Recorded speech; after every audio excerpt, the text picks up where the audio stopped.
So here I am, and I'm in a Southern Cemetery today, and it's a bit of a follow-up video. The video that I've just done on Jerome Caminada and Bob Horridge, it was never intended to be as long and as big as it were, but the story just kept rolling on and rolling on. And like I say, today I'm in Southern Cemetery, and I've been here before. I filmed part of the Angel of the Meadow video here and located her grave on the other side. Visited that, went and visited another grave in Ellis Lowry. Now this cemetery is famous for famous graves. It has Sir Matt Busby here, Tony Wilson, just to name a few. But today I thought it only seems fitting to do a bit of a follow-up video and, you know, go over and head over to Jerome Caminada's grave. Now it was a complete, how can I put it, it's a bit of a wild goose chase. Like I only went off a video that I found online, and I sort of tried to gauge where it were, and luckily I think I've found it in the far corner. So we'll head over there now and sort of just pay our respects and see it. Right, so here we are, and just looking at this tree that's behind the grave. It's really unusual looking, because it's like a fork, almost like a trident, you know. I think that's how you pronounce it, a trident. But as you have it here, this is Jerome Caminada's final resting place.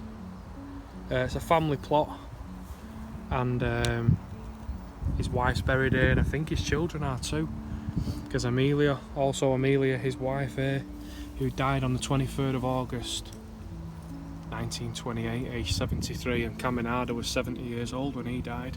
But what he did for the city of Manchester was honourable, and I've got nothing but the utmost respect for him. He really did chase Bob Horridge and corner Bob Horridge, just to name one of them. But Bob Horridge being his nemesis, he really did run him into the ground and made sure he didn't commit any more crimes, because who knows where he would have gone, Bob. I mean, he might have, as the years rolled on, he was getting progressively worse, wasn't he? And obviously shooting two police officers that were only doing the job, he had to be stopped, and Caminada was the man to do it. So to be stood here today outside his grave, you know, it's quite surreal, but it's in a beautiful little spot. If anyone ever wanted to come here, it's in a beautiful spot right next to like this little chapel, and like I say, it's unmistakably here with the tree behind it.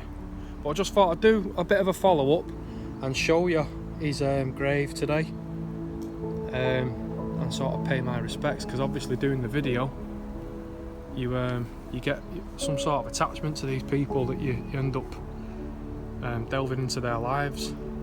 It says, "Suffer the little children to come unto me, and forbid them not, for of such is the kingdom of heaven."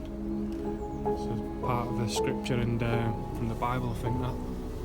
But his name's quite faded out of here, I don't know why.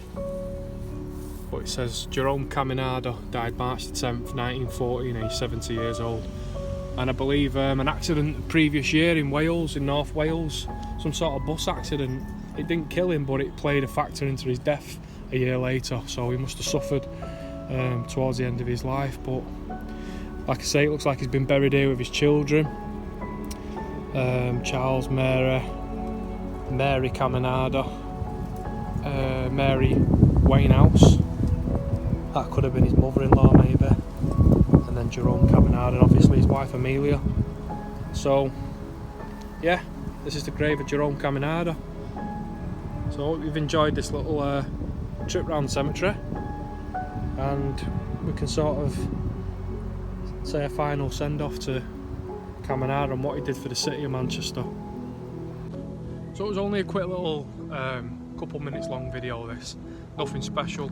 I just wanted to basically go over and locate the grave and you know, pay our respects, you know, the story of what he went through. I mean, this was just one criminal, it was his nemesis, but it was just this one criminal that I focused on out of the hundreds and thousands, sorry, I should say, that he caught over the years.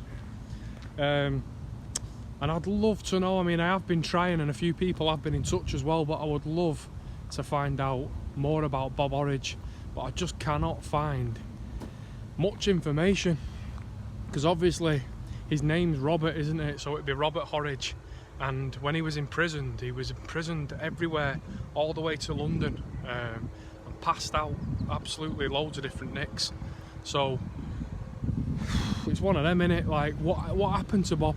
I'm still scratching my head, but I tell you what, if I find out what happened to him and where he's buried, I'll do another little follow-up video like this one. So thanks for watching. I know it was only short and sweet, but I'm sure some of you might be interested in seeing it, and you know, you might want to come and pay your respects next time you're in Southern Cemetery. So I'll see you all later, and take it easy.